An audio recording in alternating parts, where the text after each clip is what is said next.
Muy bien, ¿quiénes somos nosotros? Somos WA Solutions, una empresa de consultoría y desarrollo de soluciones informáticas y de consultoría que trabajamos de la mano con CIESA para clientes CIESA en todo lo que son las implementaciones de DDMRP y de todos los modelos guiados por la demanda.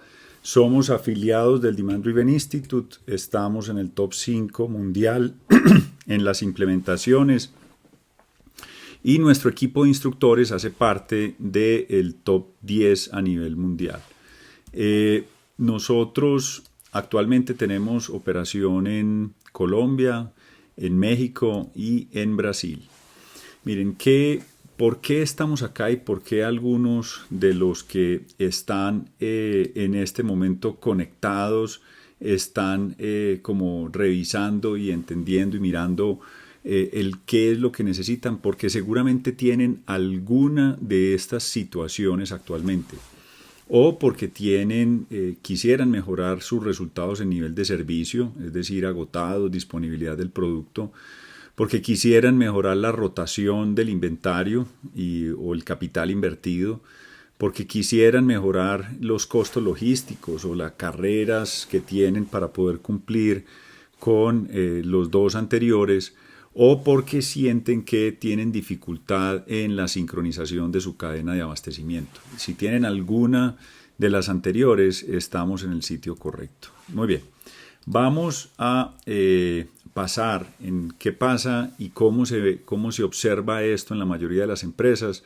Usualmente los principales efectos que observamos es que tenemos el inventario normalmente en dos situaciones en las cuales se mantiene, y es que pareciera que tuviéramos el inventario en faltante o a punto de agotarse o en exceso. A esto se le llama la distribución bimodal, y normalmente las empresas que comienzan una implementación de modelos de planeación guiados por la demanda tienen este tipo de situaciones.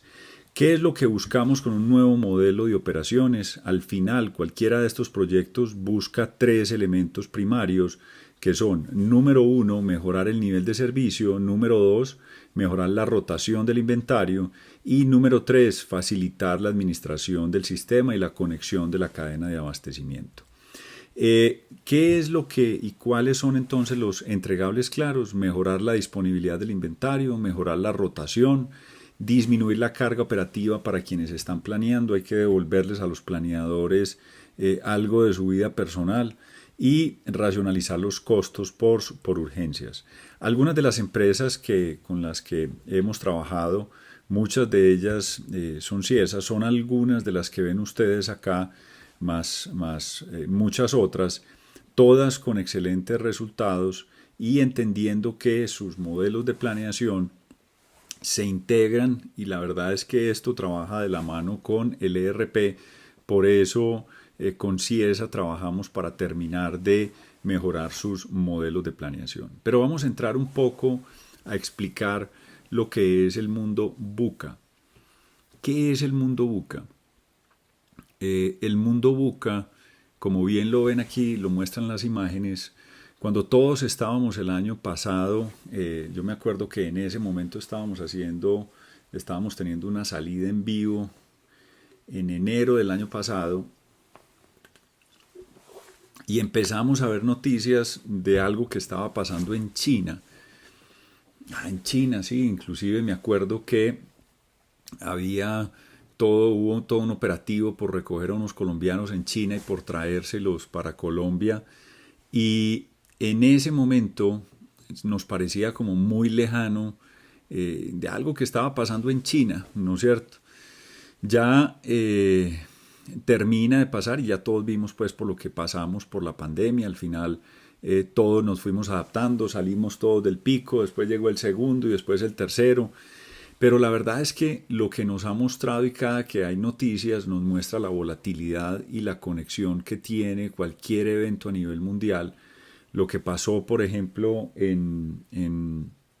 en los Estados Unidos, en Texas, con las heladas, el impacto que tuvo global en las cadenas de abastecimiento, lo que están sintiendo hoy en lo que tiene que ver con la logística desde China, los lead time y los tiempos de entrega desde China, los costos de los fletes, y ahora lo que estamos viviendo en Colombia con la situación política y la situación de los paros, con el nivel de incertidumbre.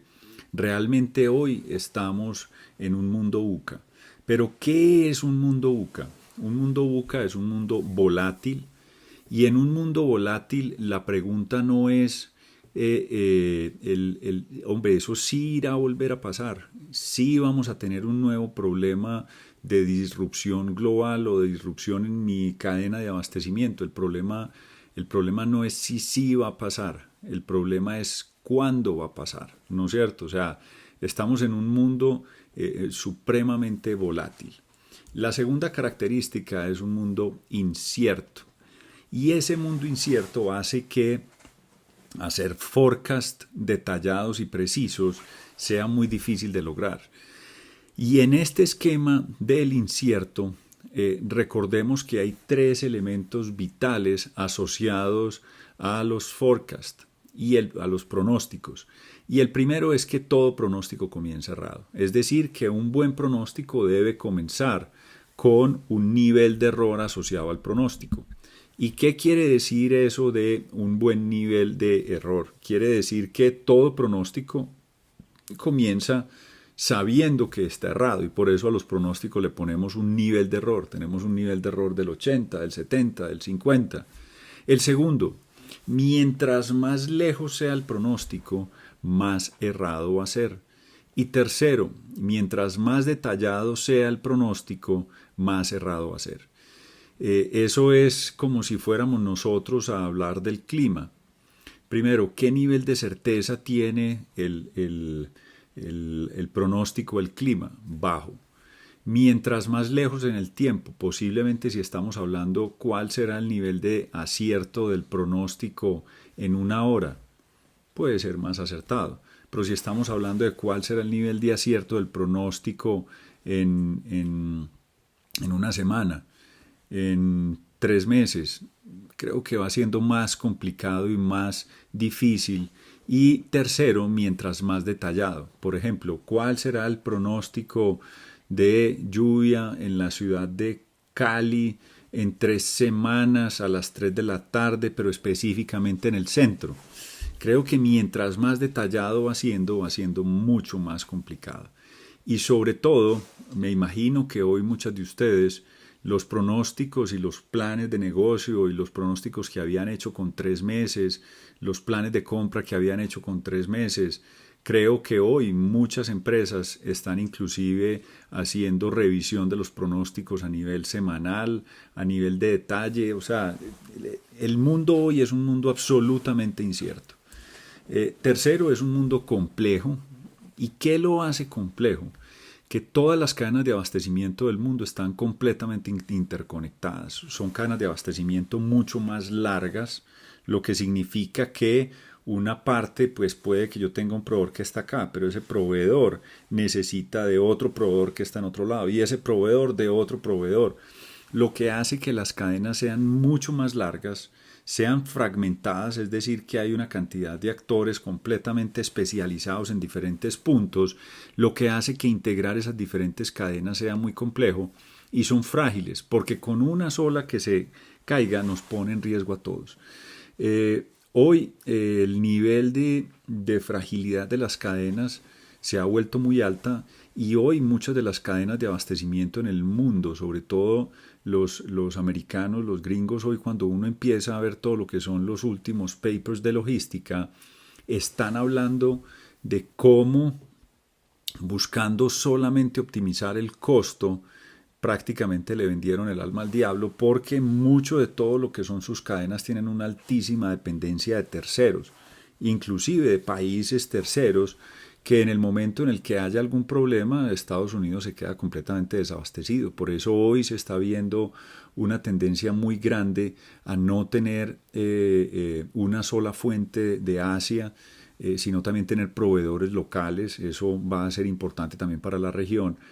Pero al final, y lo vamos a ver un poco más adelante, la obsesión en costos ha hecho que las cadenas sean cada vez más complejas, pero al mismo tiempo más frágiles, porque el nivel de problemas que se puede tener con la ruptura de un solo elemento de la cadena de abastecimiento es muy complejo. Muy bien, vamos a pasar también, y en este voy a hacer un énfasis importante y tiene que ver con lo ambiguo. ¿Qué tiene que ver con lo ambiguo? Lo ambiguo tiene que ver con cuando uno ve la mano de este señor que está aquí ahogado en datos, realmente hablamos de un océano de datos. ¿Y en qué consiste ese océano de datos? Ese océano de datos implica que hoy con Big Data, con toda la cantidad de fuentes de información que tenemos cada vez más una cantidad importante de datos disponibles, de múltiples fuentes, lo que significa que hoy el problema no es de qué datos necesitamos. Hoy recibimos datos de todas partes, ¿no es cierto? Recibimos datos de nuestro ERP, de cualquiera de los otros elementos periféricos, donde querramos conectamos y podemos bajar una cantidad impresionante de data. El problema no es la cantidad de datos, el problema es que estamos ahogados en datos, el problema es que no tenemos la información relevante para poder tomar las decisiones correctas.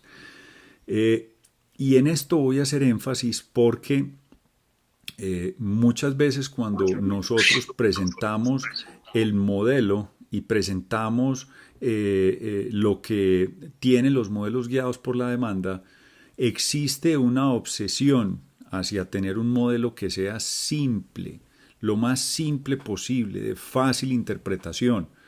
Pero, ¿qué es lo que busca? Lo que busca es que quien esté tomando decisiones con los mínimos datos posibles, pues de visuales, pueda tomar la información, pueda tomar la decisión relevante.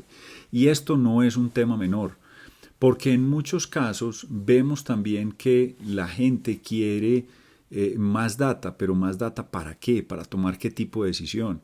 Los planeadores hoy no necesariamente necesitan más datos. Los programadores no necesitan más datos. Los que están tomando decisiones no necesitan más datos.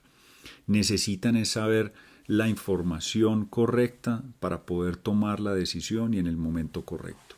Y vamos a ver el impacto que tiene la información relevante en tener el inventario relevante. Muy bien, vamos a entender cuál es el nuevo normal de las cadenas de abastecimiento. Vamos a entender que las cadenas de abastecimiento han cambiado mucho desde el momento en el que fueron creadas. Las cadenas de abastecimiento y la forma como se planean las cadenas de abastecimiento, muchas de ellas fueron desarrolladas y codificadas en la década del 60. Y el mundo ha cambiado mucho. Es más, por ejemplo, el primer paper que surgió alrededor del economical order quantity o la cantidad económica a pedir, que es la fórmula de la raíz cuadrada, surgió en 1913.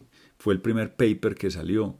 Y el desarrollo de las fórmulas de los mínimos de los puntos de reorden surgieron antes de la década del 50. Y los min-max empezaron realmente a terminarse de ajustar por la década de los 60. Desde la década del 50 y el 60 fue en que empezó a trabajarse sobre la metodología de todo lo que era el MRP. En la década del 80, más o menos, por parte de Oliver White, fue que empezó a construirse todo lo que era el MRP2, donde se hizo el análisis de capacidades y todo lo que tenía que ver con el Sales and Operation Planning. Pero como vemos, el mundo ha cambiado mucho y yo sé que todos ustedes lo ven. La complejidad, como lo vimos, de las cadenas de abastecimiento ha sido muy diferente desde la década del 65 a lo que tenemos hoy. Los ciclos de vida de los productos hoy tienen unos ciclos de vida supremamente cortos.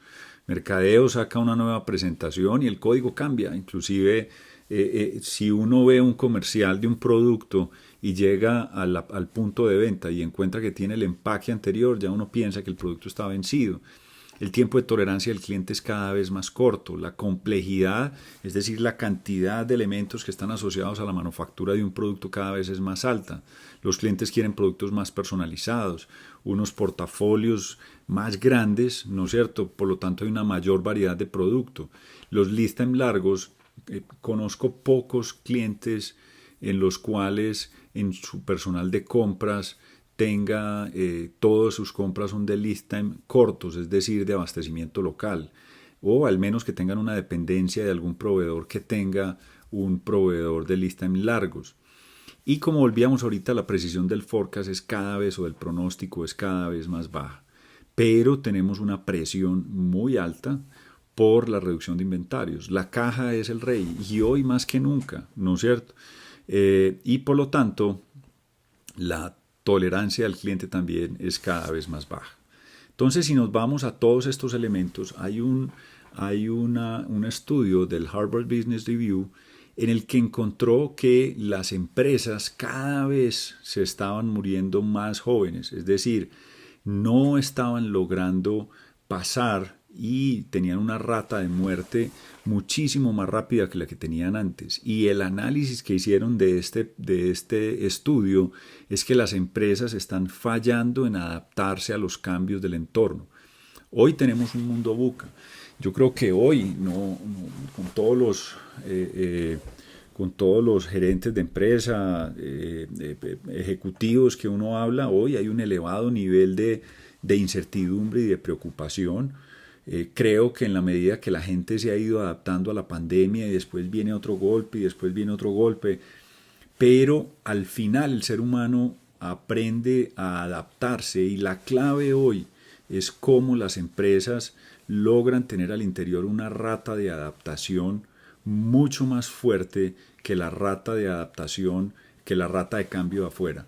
¿Y cuál es la clave aquí? El mundo está cambiando, es un mundo VUCA, es un mundo volátil, incierto, complejo y ambiguo.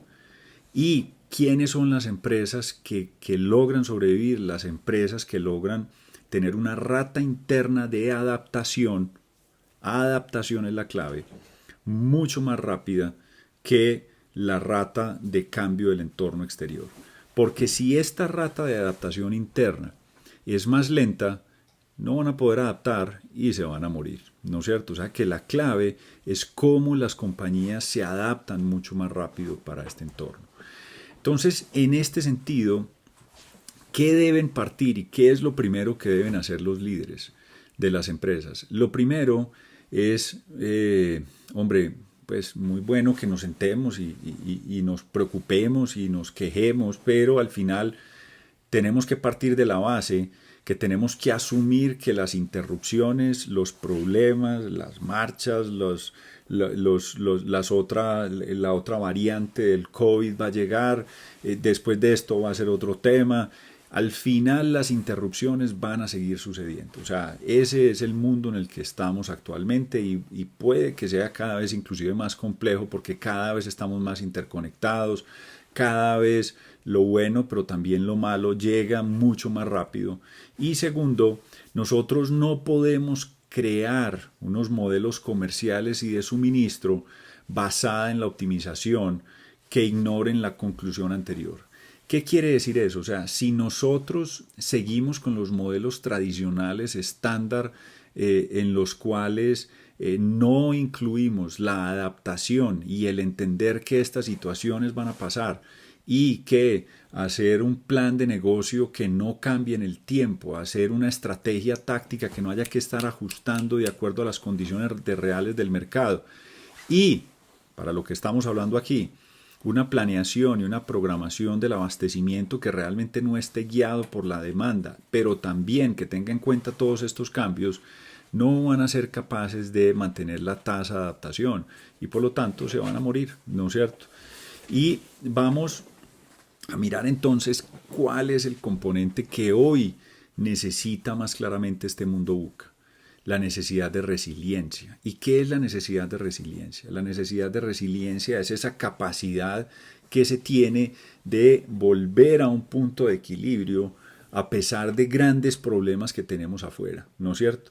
Y la resiliencia, como no es el que tengamos una super pared de concreto que simplemente resista los golpes, no.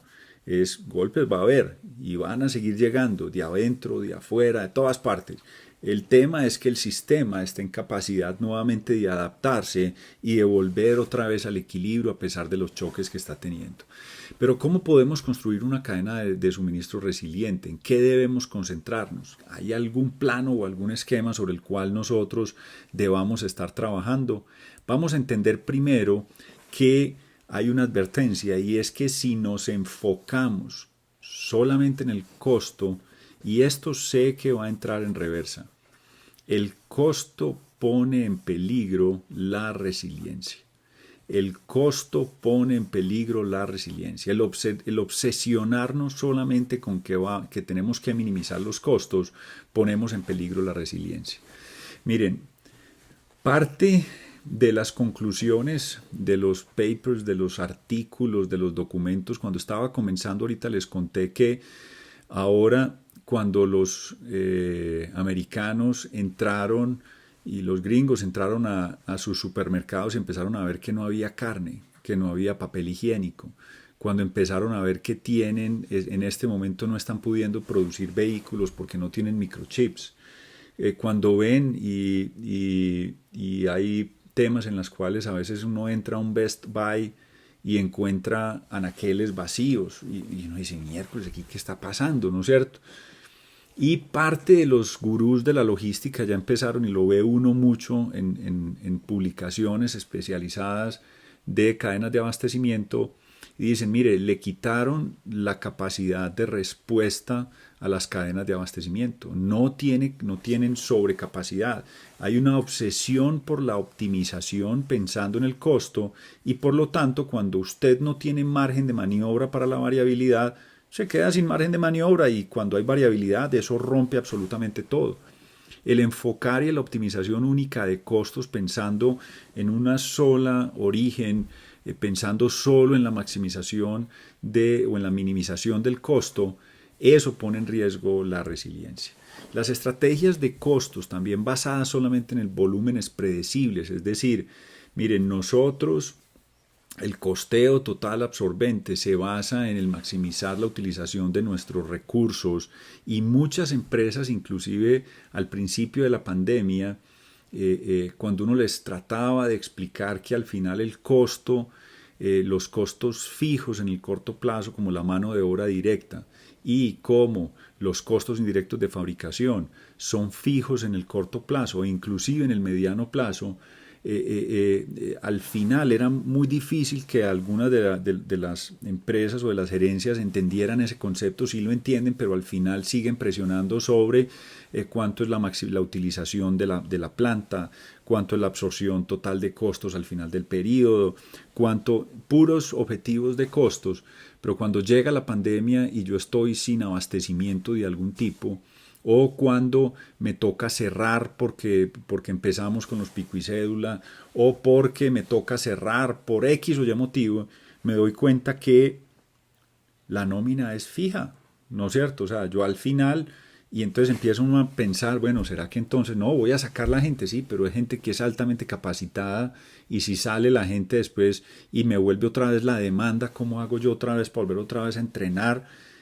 En esos momentos es donde nos damos cuenta que al final muchos de los costos son fijos y esa fue la sensibilidad que se dio. Pero si nosotros empezamos de todas maneras a maximizar y tratar de mantener la utilización al máximo y de tener los costos al mínimo, logramos, y es uno de los principales efectos por los cuales nosotros tenemos mucho del producto errado, muy poco del producto correcto, y en algunos casos terminamos teniendo gastos adicionales para corregir la situación.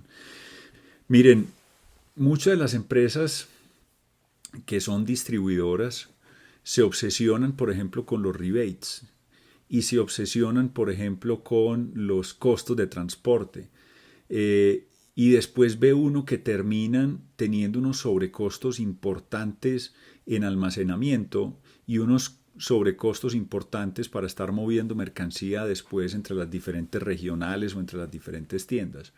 Seguramente el indicador de la persona que maneja transportes o que maneja la logística están muy buenos en el costo por kilo transportado o el costo por caja transportada, pero tenemos otros costos que no son tan visibles como los agotados, la no venta por agotados o el producto que hay que dar de baja por obsolescencia o el deterioro de mercancía o los puntos de almacenamiento adicionales. Y el problema es que esos otros costos no vienen inmediatamente ni son tan cuantificables hoy, sino que son costos que vienen más adelante y cuando uno está analizando el problema dice, no, sí, es que la colección de hace 3 meses, de 6 meses no fue tan exitosa, sí, pero usted no se dio cuenta que empujó toda una cantidad de mercancía o que en su momento usted le dio el bono al de compras porque se ganó el rebate, pero después 6 meses después está encartado y está embalado porque no tiene capital de trabajo para poder sacar eso. Entonces, eso hace que si nosotros tenemos una desalineación y no estamos realmente guiados por la demanda, eso genera este nivel de desalineación. Y por lo tanto, si tenemos una desalineación mayor entre esos elementos, nuestra posibilidad de resiliencia, nuestra posibilidad de podernos adaptar fácilmente cada vez está más perdida. Recuerden que la resiliencia y la capacidad de adaptación implica que debemos tener alguna margen de maniobra al interior de la organización para podernos mover, pero si estamos absolutamente optimizados, precisos, no nos cabe un tinto en lo que es la cadena de abastecimiento, no tenemos margen de error de un solo segundo y pasa algo, nos chocamos, no tenemos cómo movernos. ¿Listo? ¿En qué deberíamos entonces enfocarnos? Y en esto vamos a hablar que al final el primordial objetivo de estos modelos guiados por la demanda es enfocarnos en el flujo. El flujo. Cuando el flujo ocurre y el flujo tanto de mercancía como de información, tenemos un servicio consistente y confiable, los ingresos son maximizados y protegidos, los inventarios son minimizados, los gastos y carreras se minimizan y lo primordial, el flujo de caja. Flujo de caja es el rey. Listo. El flujo de caja se genera asociado, conectado a lo que son los materiales y el mercado. ¿Cuál es al final en una empresa que sea una empresa con ánimo de lucro? Al final el gran objetivo es la maximización del retorno sobre la inversión y por lo tanto el gran objetivo que debemos mantener es promover y proteger el flujo y con eso logramos la maximización del retorno sobre la inversión. Pero el flujo no es algo nuevo, realmente el flujo es algo cuando se inventó y cuando se desarrolló el MRP. Cuando vemos aquí a Orlicki, a Oliver White y a George Plausill, al final el gran objetivo del MRP era sincronizar la oferta y la demanda. Cuando hablábamos de Taiichi Ohno con Lean, el objetivo era de reducir el despilfarro y en su método de producción también él tenía una base muy importante que era el principio de las rocas y el agua, en el cual hacía muchísimo énfasis en lograr cómo incrementamos el flujo con la menor cantidad de agua, pero para eso había que solucionar muchos de los problemas. Goldratt con teoría de las restricciones para mejorar el throughput y Six Sigma cuando tenemos a Deming en el cual tenemos también como objetivo reducir la variabilidad. Todos tienen el mismo fundamento del flujo. Es decir, que en este momento esa misma base debe mantenerse y desde hace muchos años ese sigue siendo el objetivo. Lo que pasa es que nos perdemos un poco, ¿no es cierto? Nos perdemos un poco pensando que la optimización de costos nos debe llevar a la maximización de utilidades, pero el costo debe ser un efecto, no un objetivo. Y aquí hay un tema en el cual debemos tener claro que el principal elemento en el cual nos deberíamos concentrar es que debemos obsesionarnos con la velocidad del flujo de materiales y de información. La velocidad del flujo de materiales y de información. Pero, ¿qué información? Después vamos a verlos en un momento. También vemos que Taylor, Ford y Donaldson Brown estuvieron trabajando también con el flujo como base. ¿Listo? El flujo, y en esto no me voy a cansar de repetirlo, debe ser el objetivo y no tanto la minimización de costos. Juan Camilo, pero eso implica entonces que no le paramos bolas al costo. Sí, pero no nos debemos obsesionar porque es que al final si solamente nos concentramos en el costo, tenemos otro enfoque distinto. Tenemos que ir entendiendo, lo que pasa es que el concentrarnos y tener compañías que son flujocéntricas o que tienen el flujo como base, no tiene indicadores tan claros como un OEE, no tiene indicadores tan claros como la absorción total del periodo, no tiene indicadores tan claros como toneladas por hora hombre o kilos por hora hombre, indicadores que son costocéntricos y que son muy fáciles de medir, pero no hay una relación tan clara en que si uno logra el flujo, o sea, en lo que tiene que ver con indicadores y tangible, pero este debe ser la obsesión de la organización. Si nosotros mejoramos el flujo, vamos a lograr también una excelente velocidad de caja y por lo tanto logramos una muy buena relación de utilidad contra inversión, que es lo que nos logra el ROI. Pero en el enfoque de flujo y costo, ¿no es cierto? Si nosotros nos enfocamos, lo que hoy tienen muchísimas de las empresas en su ADN es esta lógica que tenemos acá abajo, y es, si mejoramos el costo, vamos a mejorar la velocidad de la caja, vamos a mejorar la utilidad neta y por lo tanto mejoramos el ROI. Pero esto no es tan claro y vemos nosotros que en la medida que nosotros nos enfocamos solamente en el costo, muchas veces llevamos a generar esquemas al interior de la organización. Y fuera de eso, si empezamos a poner indicadores individuales a cada una de las diferentes áreas, los atamos a unos indicadores globales y fuera de eso les damos unos bonos a cada uno, muchas veces lo que hacemos es que creamos una guerra mundial al interior de la organización. Por ejemplo, pongámosle un indicador de optimización de las compras al hombre de compras, ahorros en compras. Pongámosle un indicador de cumplimiento del OEE al de manufactura. Pongámosle un indicador de rechazos a la persona de calidad. Pongámosle un indicador de crecimiento y cumplimiento del presupuesto de ventas al de comercial. Pongamos uno que sea introducción de nuevos productos al área de marketing y nuevas ventas asociadas a nuevos productos. Acabamos de crear, y fuera de eso pongámosle un 30% de su salario al año asociado en bonos a esos indicadores. Acabamos de crear una guerra impresionante al interior de la empresa. ¿Por qué?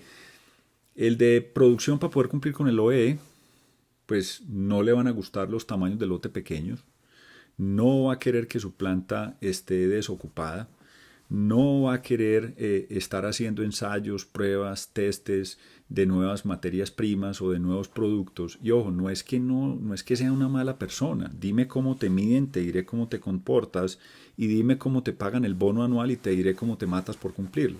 Entonces, ese hombre va a estar luchando por ese solo indicador.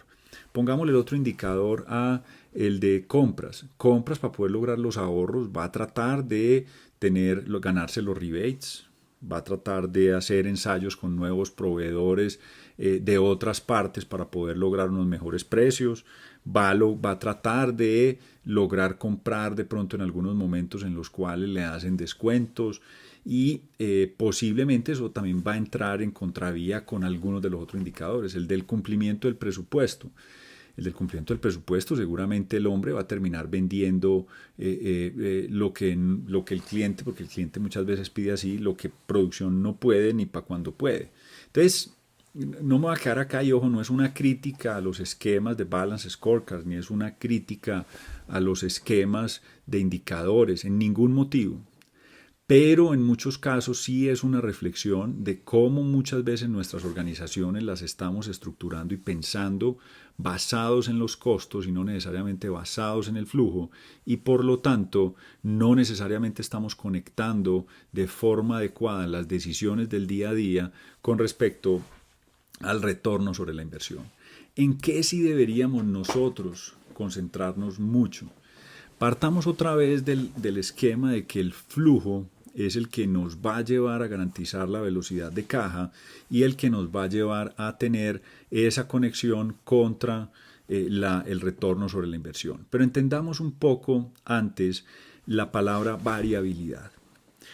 La variabilidad, ¿y qué es la variabilidad? La variabilidad es cuando existe una diferencia entre lo realizado contra el plan, cualquiera de ellos, ¿no es cierto? Y esa variabilidad, que es la suma de todas las diferencias entre el plan y lo que realmente sucede, si nosotros bajamos la variabilidad, subimos el flujo. Fácil, sí, fácil, pero si nosotros tenemos menos variabilidad, vamos a lograr un mayor flujo. Y obviamente, si la variabilidad se incrementa, se nos baja el flujo. Variabilidad, recuerden, es la diferencia entre el plan y lo que sucede. Pero resulta que mucha de esta variabilidad, que eso sí fue algo que Deming estudió, Deming dentro del análisis detectó que hay variabilidad externa. Nosotros tenemos variabilidad en la demanda, está claro. Tenemos variabilidad en el suministro, está claro. Tenemos variabilidad operativa, nuestras máquinas se descomponen, tenemos problemas con algunos procesos al interior. Y todas esas son, todas esas se puede trabajar mediante Lean Six Sigma, se puede trabajar mediante un adecuado manejo de los proveedores. Ojo que yo aquí en el tema del forecast, nosotros podemos y necesitamos hacer un mejor conocimiento de nuestro mercado. Necesitamos hacer con el área comercial unos mejores forecasts. Pero Juan Camilo, usted no dijo, no, yo lo que dije era que el forecast era cada vez más complejo, mientras más lejos más difícil, mientras más detallado más difícil, pero eso no implica que no tengamos que hacer la tarea. Tenemos que seguir trabajando con modelos matemáticos, pero con modelos colaborativos, de ir entendiendo qué es lo que realmente consumen nuestros clientes, hacer unas promociones y una información un poco más anticipada de cuáles van a ser los planes con los que vamos a llegar. Todo ese tipo de elementos nos reduce la variabilidad, pero la variabilidad más compleja es la variabilidad inducida. ¿Y cuál es la variabilidad inducida? Es la variabilidad que se da por las políticas, los esquemas de manejo interno, las decisiones que se toman al interior. Todo ese tipo de elementos hacen que la variabilidad interna sea mucho mayor, ¿no es cierto? Pero también hay un elemento que afecta fuertemente a la variabilidad. Fuera de lo que tenemos que trabajar en estos componentes de variabilidad, hay otro componente que afecta muchísimo la variabilidad y es la visibilidad. Carol cuenta un ejemplo que a mí me gusta mucho y es quienes han tenido o quienes están manejando, cuando uno va manejando y empieza y hay niebla, y mientras más fuerte sea la niebla, uno tiene que ir más lento. ¿Por qué va más lento? Tiene que ir mucho más lento porque no ve, O sea, mientras la visibilidad sea más baja, la variabilidad es más alta. Entonces, la visibilidad está definida como tener información relevante para la toma de decisiones. Y este es como el primer componente en el que hay que empezar a trabajar en unos modelos cuando estamos trabajando en modelos guiados por la demanda, y sobre todo es uno de los componentes importantes de una empresa adaptativa, y es: si mejoramos la visibilidad, se baja la variabilidad, y si bajamos la visibilidad, se baja la variabilidad. Entonces, por lo tanto, uno de los componentes más importantes que tenemos que entender y tener es el tener una información mucho más relevante. Muy bien, esta es una introducción importante a cómo dentro de un mundo VUCA, como lo estamos viendo hoy, las empresas deben enfocarse mucho más en lo que tiene que ver con la adaptación y entender que el énfasis y el enfoque en costos no necesariamente es el objetivo primario por el que deben estar trabajando, sino que el costo es un resultado de. Deben estar trabajando muy fuertemente en mejorar su visibilidad, variabilidad, enfocarse en el flujo, y con eso ya logran los otros resultados. Pero todo camino de mejora continua en una empresa adaptativa tiene un inicio con DDMRP, y por lo tanto les voy a hacer una breve introducción a estos modelos guiados por la demanda que comienzan este journey, este camino debe comenzar con DDMRP. Y debe comenzar con DDMRP entendiendo que el MRP, como bien se los contaba ahorita, Fue desarrollado en la década del 50, se convirtió en la forma de planear, trajo temas muy interesantes como la planeación en los lapsos de tiempo, la explosión de las listas de materiales, la planeación con demanda dependiente. Muchas de las empresas hoy que tienen un ERP tienen al MRP como su corazón, pero recuerden, fue desarrollado en la década del 50 y realmente no ha cambiado mucho desde las primeras codificaciones que se hicieron. ¿Y qué encuentra hoy en muchas de las empresas? Encuentra que a pesar de que tienen un motor muy robusto de planeación e inclusive todo lo que es la lógica que se tenía de planeación como los EOQs, Economical Order Quantity, mínimos y máximos, todos son de principios del siglo pasado. Encuentra uno que gran mayoría de las empresas, grandes, muy grandes, medianas y pequeñas, terminan muchos de ellos haciendo toda su planeación en Excel. ¿Y por qué? Porque en muchos casos no encuentran la información relevante y muchos encuentran que estos modelos no se adaptan al mundo VUCA actual y por lo tanto terminan haciendo otro tipo de cosas, sacando información, si tienen un muy buen repositorio, pero sacando información para construir sus propios modelos. ¿Qué problema tienen estos modelos de Excel? Son muy flexibles, son muy buenos para poder adaptarse, pero tienen una altísima dependencia de quien lo hizo, tienen una altísima probabilidad de tener errores, se le daña una forma. A mí me pasó siendo planeador, compré como 3 meses con una fórmula que no había copiado bien y pucha, eso fue un dolor de cabeza. Tienen una situación en la cual a veces se vuelven tan complejos que terminan, el pobre que hizo la hoja de cálculo no se puede ir ni para vacaciones y el día que se vaya para otro lado, la entregada del puesto es muy compleja y el que recibe normalmente le parece tan complicado entender eso que se demora otros 3 meses tratando de hacer su propia hoja de Excel. Esa, esa es una muy buena forma de entender el modelo, pero realmente no es algo que sea escalable y que se mantenga a futuro. Y esta situación con otro tema que habíamos hablado, sobre todo del mundo VUCA previamente, nos lleva, basándonos en los 3 elementos del pronóstico, que recuerden, comienza mal, mientras más largo el rango, mayor el error, mientras más detallado, mayor el error, que hoy la gestión de inventarios, ¿no es cierto?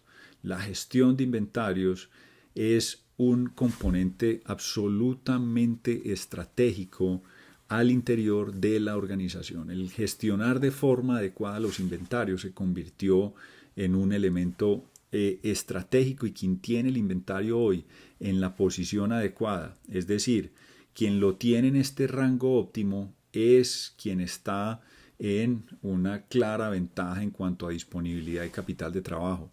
Pero lo que encontramos normalmente, como les decía, era la típica distribución bimodal en el cual pareciera que el inventario todo el tiempo estaba en tener o agotado o muy poco o en exceso y con unas grandes cantidades. Como lo vemos en este tipo, y creo que de esto hemos hablado ya varias veces, normalmente se evidencian agotados crónicos, exceso de inventario y unos altos costos logísticos para estar cambiando, expeditando, enviando mercancía en un expreso, moviendo mercancía entre puntos de venta y esa situación se termina de agravar si empezamos a ver lo que es una cadena de abastecimiento. Si nosotros creemos que es difícil al interior de solamente la empresa, ahora vámonos a ver el efecto látigo en el cual un pequeño cambio de la señal nos genera unos brincos importantes y lo mismo si tenemos unos pequeños agotados en la parte del abastecimiento, como los materiales empiezan a tener. Este es el efecto Forrester o el efecto Bullwhip o el efecto látigo en el cual un pequeño cambio de la demanda genera unas señales gigantes hacia atrás y por lo tanto los proveedores que están hacia atrás en la cadena de abastecimiento reciben unos brincos muy, muy grandes de la demanda. Por eso hoy parte de los problemas tan graves que tenemos en las cadenas de abastecimiento es que sí hubo unos problemas de la pandemia, pero hacia atrás empezaron a tener unos coletazos gigantes y plantas, todo lo que se va yendo hacia atrás se amplifica. Entonces, yo lo veía en estos días con tengo la fortuna de conocer, de entre los clientes, tener clientes que están varios en la cadena de abastecimiento e inclusive algunos que son competencia y comparten proveedores y clientes.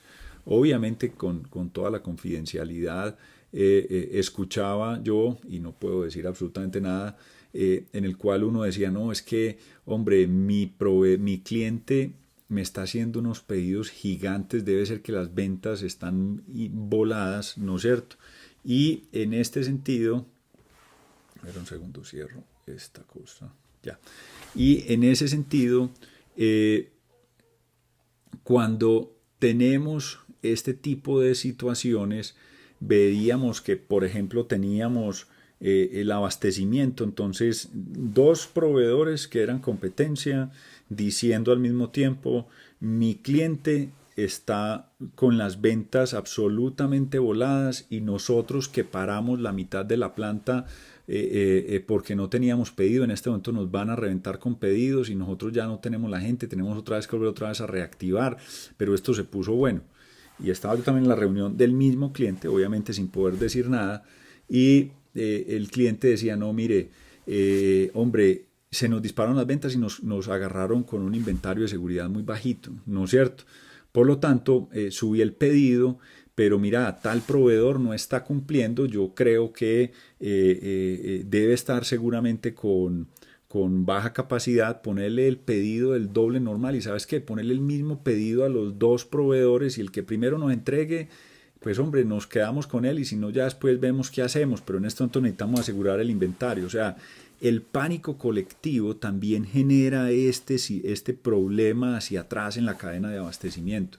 Y en unos meses están llenos y a los otros 2 meses están vacíos. O sea, es un tema en el cual también termina de amplificarse en toda la cadena de abastecimiento. Eso hace que, y en ese momento fue que nació DDMRP. DDMRP realmente es bastante nuevo, o sea, para una metodología que nació o que el primer libro fue publicado en 2011, realmente esto viene desde Carol Pataki, Chad Smith, que vienen desde hace muchos años de estar trabajando en teoría de las restricciones y en temas de MRP. Está basado en MRP, DRP, Lean, teoría de las restricciones, Six Sigma y en componentes de innovación para poder seguir trabajando. Y el gran objetivo de DMRP es posicionar el inventario, proteger y jalar desde la demanda.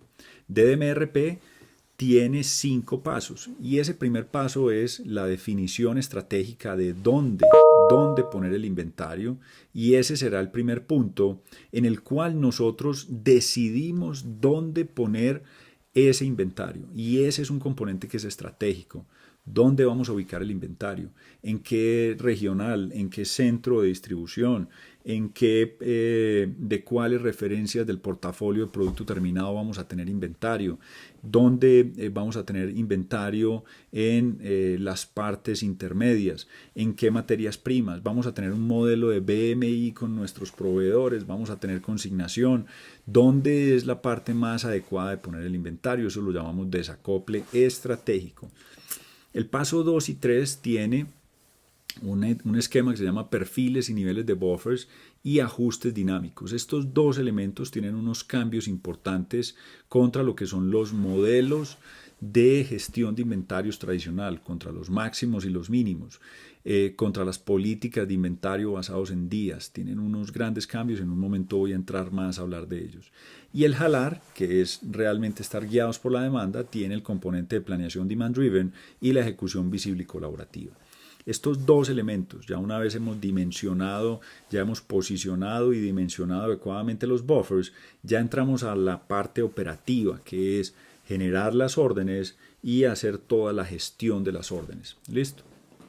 Vamos a entender que ese primer posicionamiento, que es el desacople, que es el ubicar el inventario, el definir dónde va el inventario, busca primordialmente cortar, partir la variabilidad, pero también darle una elevadísima visual a quienes están teniendo que tomar la decisión.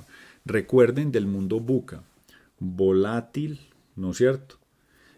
Incierto, ambiguo, complejo y ambiguo.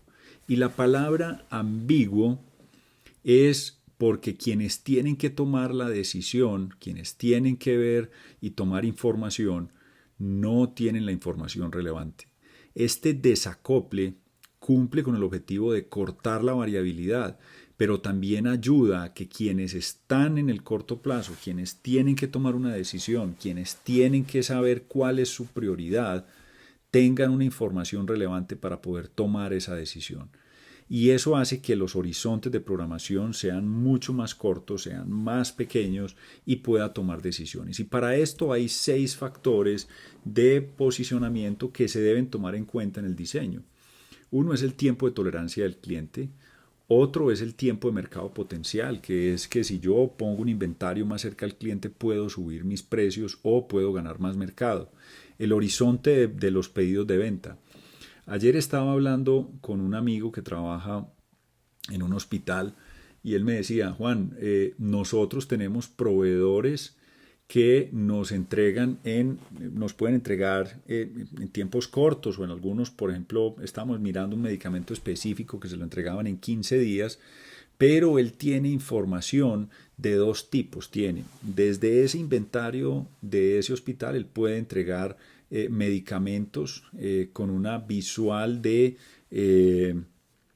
atención, por ejemplo, inmediata, u otros están, por ejemplo, asociados a algunas citas programadas. Entonces, él tiene dentro de la visibilidad que recibe los pedidos, tiene una visibilidad que es absolutamente corta porque él no sabe qué le van a pedir, sino que le llega solamente el pedido, pero hay otros pedidos que tienen una mayor visibilidad. Si uno está en el mundo del retail, el retail tiene 0 visibilidad de qué le van a pedir. Él no tiene ni idea, el que está entrando por la puerta, qué le va a pedir. Pero quienes han tenido la oportunidad de pasarse a unos modelos de atención web, han dado cuenta que tienen un poco más de visibilidad. Juan Camilo, no mucha, pero sí tienen más, ¿no es cierto? O sea, si yo tengo, por ejemplo, si alguien toca mi puerta y entra a mi puerta y entra al local, yo no sé qué me va a pedir y él se lleva lo que haya. Pues obviamente si se antoja de algo y está y tiene el dinero, se lo lleva. Pero cuando a mí me piden en línea, yo tengo, no sé, 48 horas, 24 horas o algunas horas para hacer la entrega, eso me da un poco más de visibilidad. Y ahora, si yo tengo pedidos que tienen, por ejemplo, un tiempo de entrega de una semana o me hacen pedidos con 20 días de anticipación, todo eso afecta el dónde debo tener mi inventario. Obviamente, mientras menos visibilidad tenga, más cerca debo tener el inventario a donde esté el cliente. La variabilidad externa será importante también para tenerla en cuenta, la variabilidad de la demanda o la variabilidad del suministro. Y este es importante para hacer el diseño, apalancamiento y flexibilidad del inventario. Ese apalancamiento y flexibilidad del inventario está asociado a, hombre, yo con mi inventario, si lo tengo consolidado, puedo atender varias fuentes padre. ¿Qué quiere decir eso? Por ejemplo, si nosotros estamos haciendo, yo la última empresa en la que trabajé antes de retirarme era una empresa de empaques de sacos, de costales, de polipropileno, los blancos. Y tú puedes tener o el inventario en producto terminado ya marcado, ¿no es cierto? O puedes tener el inventario en materia prima, en granitos de polipropileno sin fundir. ¿Qué pasa si tú tienes el inventario en tela sin marcar? Eso te da una gran flexibilidad porque te hacen un pedido y simplemente tomas el rollo de tela, lo imprimes, lo cortas, lo empacas y lo entregas. Si tuvieras el inventario y el pedido te llega desde el momento en el que te hacen el pedido, tienes que ir hasta tomar la materia prima, fundirla, hacer los hilos, tejer el costal, el saco, generar la tela, imprimirlo, cortarlo, empacarlo y entregarlo. Pero si tienes un punto de desacople intermedio, que es importante que sea común para una gran cantidad de productos terminados, tienes una gran flexibilidad y por lo tanto acortas tu tiempo de entrega. Tu inventario de producto terminado se puede reducir. Y así pasan muchos elementos en los cuales se debe determinar dónde debo poner el inventario. Empresas comercializadoras que tienen varias sedes de comercialización y con esas varias sedes de comercialización logran tener, por ejemplo, lo que es inventario para tener producto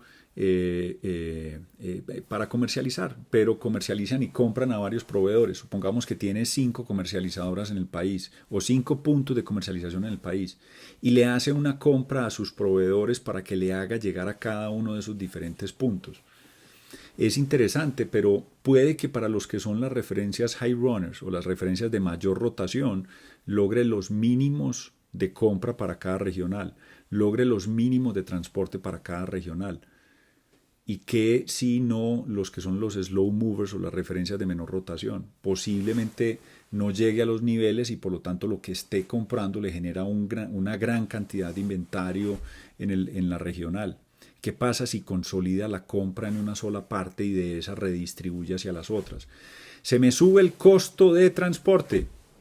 Sí, claro, posiblemente, pero evalúe todo, es que el costo no es uno solo, obviamente, posiblemente, y volviendo a lo anterior, el costo del de transporte se le va a dañar su indicador, pero si usted mira el global, posiblemente necesite menos inventario, posiblemente necesite menos obsoletos, posiblemente necesite menos espacio, posiblemente logre más fácil los mínimos de compra, posiblemente muchas otras cosas. Y aquí viene la otra invitación a que no miren un solo indicador, miren el global y miren el flujo. ¿Listo? Entonces ese es el de apalancamiento y flexibilidad y tenemos este que es el de protección de operaciones críticas, muy influenciado por el qué recursos no pueden parar o qué recursos no podemos darnos el lujo de que estén parando.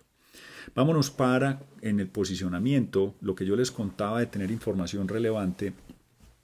Cuando usted tiene un modelo tradicional MPS, MRP, y usted ha terminado toda la gimnasia de planeación completa y ha hecho toda la planeación completa, recibe el forecast, hace su MPS, genera su MPS, hace las validaciones de capacidad, corre el MRP, valida que no tenga ninguna señal, genera todo, valida todo, genera las órdenes para todo, terminó, se está tomando su cafecito y lo llama el de comercial, ay, ayúdame con algo, yo lo quiero matar. O terminó su cafecito y lo llaman de la planta, a ver, se me dañó tal plan, se me dañó tal máquina. O al rato lo llama el de compras y le dice, ve, el proveedor va a incumplir. O lo llama el de calidad, ve, tuvimos un rechazo. Otra vez te vuelve otra vez a coordinar y a sincronizar todo, ¿no es cierto? Un planeador que tiene esta característica en un entorno MPS, MRP, debe tener las habilidades del Espíritu Santo para estar en todas partes y normalmente debe estar haciendo ajustes continuos a ese plan y tratando de que otra vez le sincronice todo. Cuando uno tiene estos puntos de desacople y tiene información relevante, es como si uno partiera la programación y está tomando decisiones más locales, pero con información mucho más relevante. Ese tema es supremamente importante.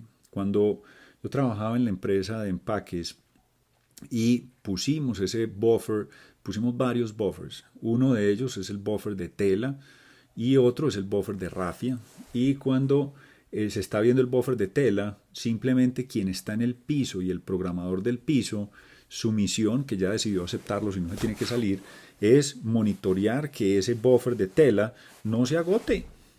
Él no tiene que estar mirando todo el resto, él solo tiene que estar mirando este objetivo pequeño y bajo eso lo que esté pasando en su mundo tiene mayor control sobre lo que está pasando ahí.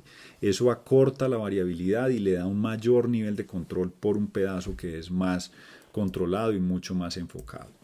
Muy bien, el segundo nivel es la generación de los buffers, de los perfiles y niveles de buffers, en los cuales, a diferencia de lo que son los modelos tradicionales de inventario, tienen 3 zonas, cada una de las diferentes zonas tiene un objetivo primario. El amarillo es la cobertura, el verde es el tamaño y frecuencia de la orden y el rojo es la seguridad que está embebida. Y son varios elementos que se combinan para lograr un buffer único para cada posición inventario. Y esto es importante porque yo puedo tener el mismo SKU en 4 posiciones distintas, es decir, en 4 bodegas distintas. Y supongamos inclusive que en esas 4 bodegas la venta es exactamente la misma, es decir, tiene el mismo consumo promedio diario. Si yo fuera a determinar ese inventario por punto de reorden, posiblemente me diría que el punto de reorden es el mismo. Si lo determinaría por mínimos y máximos, posiblemente me da el mismo. Si lo determino por días de cobertura, posiblemente me da el mismo. pero si lo calculo a nivel de buffers, no me da lo mismo. Porque el cálculo de un buffer tiene más de 8 variables diferentes para cada posición. Y eso hace que lo haga muchísimo más, la palabra no es preciso, pero sí más adecuado y más ajustado a la demanda real de cada uno de ellos. Con nuestro software, con WA, todos los días se recalcula de forma automáticamente en todas las diferentes combinaciones de posición código cada uno de estos elementos. Hoy, empresas como Estudio F o empresas de moda que tienen muchísimos puntos de venta y muchísimos códigos por cada uno de los diferentes puntos de venta. Cuando usted mira referencia, talla, color, posición y combina todo eso, usted puede estar teniendo más de 2,5 millones a 3 millones de combinaciones producto en el cual se le hace un cálculo a cada uno de ellos. Si usted lo va a hacer por políticas de inventario, normalmente esas políticas no son revisadas con la misma velocidad y con el mismo esquema. Por eso es que DDMRP, cuando usted lo está teniendo, realmente no es lo mismo que un safety stock, no es lo mismo que un stock de seguridad, porque está pensado, y por eso las 3 zonas, para poder dar las señales, poder cortar la variabilidad y dar la visibilidad y las alertas que se requieren para poder tomar las decisiones. El tercer elemento de la metodología, recuerden que ya llevamos 2, el posicionamiento, el segundo que son los perfiles y niveles de buffers, tiene un componente que lo hace mucho más poderoso y son los ajustes dinámicos. Todos los días, ese cálculo que les mostré en el anterior, se revisa todos los días y se recalcula contra la demanda real. Y por lo tanto, todos los días los buffers se van ajustando dependiendo de la demanda real que están teniendo. Pero también un componente muy importante, y aquí viene la conexión con el proceso de PBO, Planeación de Ventas y Operaciones, o SNOP, Sales and Operation Planning, o la información que viene de IBP, Integrated Business Planning. Cualquiera de ellos que al final no es otra cosa que estar mirando hacia futuro. Y en ese mirar hacia futuro, nosotros podemos ajustar los buffers de forma reactiva y automática o mirando hacia adelante hacia eventos planeados.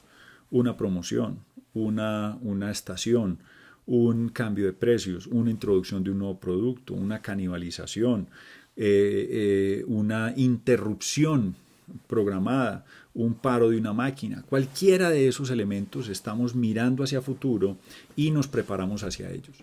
Normalmente las políticas de inventario tradicionales se hacen a nivel macro.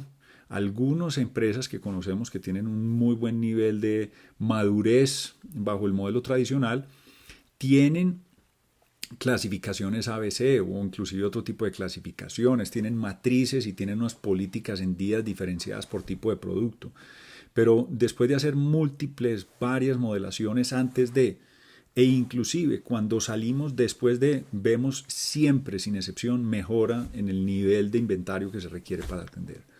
Yo me acuerdo que cuando nosotros comenzamos con Grupo Nutresa, que era en ese momento una empresa benchmark a nivel suramericano en modelos de planeación, tenían el mejor WMAP que yo haya visto, que es la asertividad del forecast, es la forma pues como lo medían ellos, y fuera de eso también tenían un nivel de madurez elevadísimo en lo que tiene que ver con los modelos de planeación tipo MRP2. Utilizaban todo el forecast con una herramienta de planeación avanzada, de ahí se venía y lo cruzaban contra unas políticas de inventario en días en cada regional, en cada planta. Tenían un modelo muy maduro. Me rasqué la cabeza y empezamos a hacer las primeras modelaciones para ver con los buffers cómo funcionaba. Hombre, y nos daban unas mejoras del 20 al 30, al 15 con respecto a lo que ya tenían. Y cuando ya salimos en vivo y empezamos a operar con ellos, nos dimos cuenta que las mejoras eran mejores que lo que se tenía. O sea, para un modelo que ya era bastante maduro, el lograr tener unos buffers que realmente se están adaptando y miran de forma distinta el forecast, tiene unas grandes ventajas. Juan Camilo, nosotros entonces para lograr estas ventajas necesitamos tener ese súper madurez. No, antes, si no tiene nada y usted monta esto, si no tiene ese nivel de madurez, va a lograr aún más beneficios, ¿no es cierto? Porque muy posiblemente pregúntese usted cuáles son la forma como está gestionando los inventarios. No, nosotros tenemos puntos de reorden, listo, perfecto. Esos puntos de reorden los revisa cada cuánto, los tiene segmentados por familias de productos, hace una revisión de esas políticas cada cuánto, son dinámicas, tienen asociadas variables diferentes como el list time, factor del list time, está midiendo la variabilidad de su consumo y fuera de eso se está ajustando contra la demanda real que está teniendo, las tiene conectadas contra eventos futuros conocidos o no. Yo creo que no, ¿no es cierto? O sea, no es tan normal y fuera de eso, si usted las está bajando y está haciendo toda esa gimnasia en un Excel, son Exceles que empiezan a ser absolutamente inmanejables y propensos a errores. Entonces, con esto pasamos al paso cuarto y en el paso cuarto entramos a el tener una señal de demanda mucho más relevante, perdón que aquí se me apagó el audio, a una señal de demanda mucho más relevante en la cual tenemos una información en la cual dejamos de trabajar el forecast porque el forecast recuerde que entra al paso 3. El forecast entra al paso 3 en el cual nosotros recibimos el forecast, pero con ese forecast dimensionamos el buffer, no generamos las órdenes. En los modelos de planeación tradicional, el forecast entra derechito, el pronóstico entra derechito a la política de inventario y generamos la orden previsional o generamos la orden de abastecimiento. En este caso no. En este caso el forecast entra a dimensionar el buffer, pero nosotros generamos la señal con una señal mucho más precisa que es el inventario actual. Generamos la información con lo que viene en camino, que son las órdenes abiertas o los tránsitos, con lo que tengo disponible, con lo que debo atender ya, con la demanda futura relevante. Y con eso llegamos a algo que se llama la ecuación de flujo neto. Ojo, esto lo hace WA todos los días en todos los SKUs con toda la información. Nosotros con Ciesa nos conectamos y toda la información que tiene Ciesa, nosotros trabajamos de la mano y todo el tiempo estamos leyendo la información que tiene para generar estos niveles de buffers y todo lo que es la información que requiere actualmente para poder estar generando estos sugeridos. Y todos los días se analizan todos los SKUs. Entonces yo tengo que comprar diario. No, usted no tiene que comprar diario. Pero el programa y el modelo analiza todos los días en todas partes. ¿Listo? Muy bien. ¿Y qué es lo que él hace? Él hace después, y primero después de haber dimensionado el buffer, toma la información y revisa, dimensiona la zona roja, dimensiona la zona amarilla, dimensiona la zona verde y hace todos los días el juego inventario de saber qué órdenes vienen en tránsito, cuáles son las demandas que tengo futuras y con base en eso genera todo lo que son los sugeridos para poder tener la información que se necesita. Con esto le entrega información y medimos todo lo que son la data a nivel de cada uno de los diferentes SKUs para llegar a tener el inventario en la posición correcta. ¿Qué hace también dentro de lo que es el MRP? Y esto es un tema que no es menor. El MRP debe funcionar con una lógica diferente. El MRP tradicional, y ojo, este esquema es dentro de los niveles de implementación, primero hay que comenzar de lo simple a lo más complejo. Primero comienza uno, por ejemplo, o con los inventarios de distribuidos, inventarios de producto terminado, inventarios de materia prima, y después empieza a entender si necesita hacer ajustes al MRP. El MRP tiene un cambio importante que se llama la explosión desacoplada, en la cual, a diferencia del MRP tradicional, el MRP tradicional hace una explosión completa desde el padre hasta los últimos niveles del hijo. En una explosión desacoplada se tienen elementos en los cuales llega a puntos intermedios y vuelve a correr otra vez el ejercicio de del análisis de flujo neto para poder saber si debe continuar o no debe continuar haciendo eso. El quinto paso de la ejecución es el monitoreo de la zona roja para saber qué tanto estamos nosotros penetrando la seguridad. Y hay una gran diferencia en el cual la forma en la que se revisa y la forma en la que se gestiona el inventario es distinta. Normalmente en los modelos tradicionales de planeación, se gestiona basado en el due date o en la fecha de entrega. Le hacemos seguimiento a las órdenes de manufactura por la fecha de entrega, le hacemos seguimiento a lo que son las órdenes de compra basado en la fecha de entrega, pero no necesariamente eso es lo adecuado. ¿Qué prefiere usted? Que un proveedor siempre le cumpla o no tener agotados por un proveedor. Parece como, no, pero si el proveedor me cumple la fecha de entrega no va a tener agotado. No necesariamente.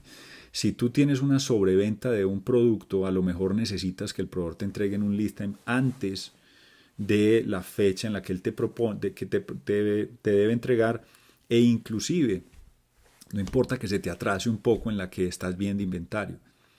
Juan Camilo, entonces eso implica que seguramente debo cambiar la forma como mido la cadena de abastecimiento. Sí, claro. O sea, cuando uno se monta en estos modelos, la prioridad es la disponibilidad. Recuerden que a lo que le estamos apuntando es a minimizar los agotados, a mejorar la rotación del inventario y a hacer más fácil la planeación. Y lo que pasa normalmente es que nosotros partimos desde un esquema en el que tenemos un pronóstico, ese pronóstico lo convertimos en planes, ese plan nos toma un tiempo haciendo la generación de todo el plan, pero en la mitad del camino nos toca estar cambiando porque las cosas cambiaron, la demanda no fue según la pronosticada, llegó una urgencia, tuve un problema y por lo tanto el tiempo normalmente de los planeadores, programadores se les va en la gestión de las excepciones y en la gestión de los cambios que tienen que estar haciendo. Pero al final, si nosotros logramos tener un modelo en el cual se autogestione y que las prioridades estén dadas dentro de la ejecución para que la gente tenga que tomar decisiones de forma correcta, pues ese es el camino en el cual, recuerden lo que hemos hablado, tenemos información relevante, tenemos visibilidad, sabemos qué es lo que nos está afectando realmente para garantizar el flujo de materiales y por lo tanto actuamos de esa forma. Si ustedes se dan cuenta, mucho de lo que les he venido presentando está asociado a colores verde, amarillo y rojo. Cuando uno empieza a operar con este modelo y mira, por ejemplo, planeadores que tienen una gran cantidad de SKUs y posiciones, ellos arrancan simplemente su día, organizan su pantalla de trabajo y comienzan trabajando desde lo que está vencido, lo rojo, ¿no es cierto? Lo que está en rojo oscuro o negro. Después nos vamos hacia lo amarillo y si me da tiempo miro lo verde, pero con que usted esté evacuando en su orden, lo rojo más profundo y lo amarillo, usted está haciendo su labor. Y desde la ejecución hoy muchos de los que ya están operando con el modelo, quienes están en el piso, tienen la visual de entender dentro de lo que tienen en sus órdenes de trabajo qué realmente está en rojo, en amarillo y cuáles son las señales que necesito para saber de las decisiones que yo tomo, qué impacto tiene sobre el inventario. Ese esquema lleva a que este paso, que es la ejecución visible y colaborativa, es uno de los componentes de más poder, sobre todo para la ejecución. Y eso hace lo que yo llamo democratizar las decisiones en el piso. Recuerden que el otro mundo es el mundo del planeador omnipresente, que para poder ser planeador tiene que haber hecho un curso con el Espíritu Santo para poder estar en todas partes y por lo tanto cualquier cambio que uno tenga que hacer tiene que llamar al planeador. ¿Oíste? Se me dañó la máquina, ¿con qué orden sigo?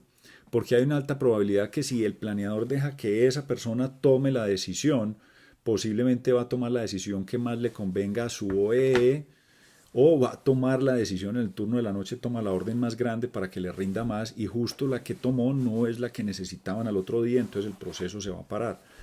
Entonces, para que eso funcione bien, el planeador tiene que estar pendiente de todo. Y venga, pero entonces usted hágame esto, los pobres planeadores a veces prefieren que lo llamen a las 3 de la mañana y no llegar al otro día a encontrarse un problema grandísimo. Pero, si les damos las señales más claras, si quien está tomando la decisión sabe que tiene este tipo de prioridad, y miren esto, por ejemplo, esta orden tenía un due date, una fecha de entrega del 14, pero le está dando más prioridad que la del 12. ¿Por qué? Posiblemente hubo una sobreventa o algo y se llevaron el inventario, o un rechazo de una...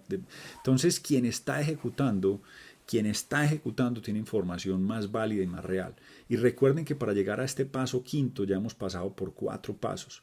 Ya posicionamos el inventario donde debe estar, ya dimensionamos el buffer con el tamaño adecuado dependiendo de más de 8 variables.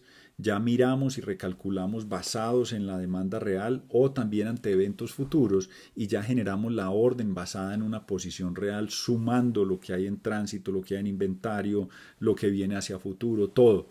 Y ya en este momento ya él tiene su orden en la mano y puede tomar decisiones con información mucho más pertinente y más veraz. Entonces toda esta combinación de estos elementos hace muy poderoso a DDMRP. Pero realmente DDMRP solo es un pequeño pedacito de todo el modelo. El modelo se llama realmente Demand Driven Adaptive Enterprise. Pero a mí me gusta comenzar primero por DDMRP porque no ganamos nada hablando de tener una empresa adaptativa si, como diría la vendedora de rosas, yo para qué zapatos si no tengo comida, ¿no es cierto? Primero hay que organizar el modelo operativo. Primero hay que organizar que al menos tengamos el inventario en la cantidad correcta. Hay varias empresas, varias personas que me preguntan, Juan Camilo, yo acabo de ver un webinar en el cual se habla que debemos entonces basarnos en el S&OP del futuro. Y sí, eso es muy bueno, eso es absolutamente interesante. Pero si usted no tiene la operación funcionando, todo lo que usted monte encima se le va a caer, ¿no es cierto? Eso es, y he visto muchas empresas que le invierten una gran cantidad de tiempo a hacer unos planes y a hacer un esquema, pero al final su operación es un desastre y no están logrando tener ni siquiera a sus equipos operativos sincronizados y conectados de forma adecuada. Entonces, eso que les estaba hablando de DMRP es solo este pedacito, que es este balde. Pero hay que terminar de montar todo lo que es el modelo operativo, hay que montar un DDS-NOP, un Adaptive S&OP para tener conectado todo el modelo. Les voy a hablar brevemente de qué consiste el Demand Driven Adaptive Enterprise. El Demand Driven Adaptive Enterprise es un modelo completo que garantiza que la organización tiene la visual de innovación dirigida por el mercado, lo azul es estratégico y lo dorado es oro, que es lo operativo. Entonces, desde el lado izquierdo viene todo lo que es un modelo operativo guiado por la demanda, que tiene, y recuerden que en el paso 3 nosotros tenemos que estar monitoreando lo que viene del rango táctico, es decir, lo que viene en el mediano plazo, nuevos productos, demanda irregular, demanda extraordinaria, incrementos de precio, situaciones anormales del mercado, cierres por pandemia, todo ese tipo de elementos yo tengo que estar viéndolo porque quien está en el piso no puede estar viendo eso. El que está en el piso tiene que tomar razones de acción, pero debe haber una capa previa que esté analizando estos elementos. Y esto es este DDS-NOP. DDS-NOP recibe información de la estrategia, monitorea el rango táctico, que el rango táctico es un horizonte importante en el cual cubre el lead time más largo de abastecimiento que suma todo. Lead time de distribución, lead time completo de manufactura, el lead time del abastecimiento más largo. Entonces, por ejemplo, si una empresa tiene un producto importado en 90 días y tiene una planta de producción que entrega en 2 semanas, más la distribución son otras 2 semanas, debe sumar todo ese tiempo y aquí debe haber un equipo mirando al menos todo ese horizonte para configurar el modelo operativo. El modelo operativo comienza con DDMRP, pero hay otros elementos que son los buffers de tiempo y los buffers de capacidad y después se debe analizar el desempeño del modelo y debe cerrarse este primer ciclo. Y después tenemos todo lo que es el típico S&OP, que el S&OP aquí en este modelo lo vamos a partir en dos, uno estratégico y uno táctico, y aquí hay un gran cambio de lo que es el modelo S&OP. Después en otro espacio les contaré más sobre lo que es las nuevas tendencias en S&OP, en el cual hay que partir y tener claro, porque la mayoría de la gente dice que tiene un SIOP, pero el SIOP va uno y mira y realmente están planeando 4 meses. Eso no es S&OP, eso es una planeación táctica, ¿no es cierto? Y en ese ejercicio de esa planeación táctica debemos partir el S&OP realmente en dos S&OP. Un S&OP táctico, que sería este, Demand Driven S&OP, y un S&OP estratégico, que es el Adaptive S&OP. Para quienes han estudiado o han escuchado de IBP, Integrated Business Plan, Planning, ese viene más hacia el componente estratégico. ¿Listo? Cuando tenemos entonces la empresa adaptativa, y recordemos que es la que se adapta al mundo VUCA, parte, y por eso hoy estamos comenzando por esto, parte de tener un modelo operativo que esté adaptado realmente a la demanda, con una menor influencia al forecast en sus decisiones del día a día, que tiene un ciclo cerrado, y este ciclo implica que yo recibo unos parámetros, le doy una altísima visibilidad a quienes están operando, estoy guiado completamente por la demanda actual y analizo cómo me estoy funcionando y vuelvo otra vez a recomponer el modelo. Y esto es muy importante, por eso el modelo Demand Driven se ajusta a diario con la demanda real, pero también debe tener una revisión mensual de cómo se están desempeñando los buffers para poder recomponerlos nuevamente. Pero también tengo un ciclo estratégico que está mirando el futuro, a la estrategia de la organización. Viene, y este ciclo central mira lo que viene del futuro y el desempeño del modelo, y vuelve otra vez a reconfigurar el modelo. Este ejercicio, combinado con lo que es un buen DMRP en sitio, logra no solo a que le damos adiós a la bimodalidad, sino que logramos tener una mejor forma de poder tener una empresa que realmente tiene una rata de adaptación. ¿Cómo se logra esta implementación y cómo llegamos nosotros a este modelo adaptativo? Todo comienza con DMRP.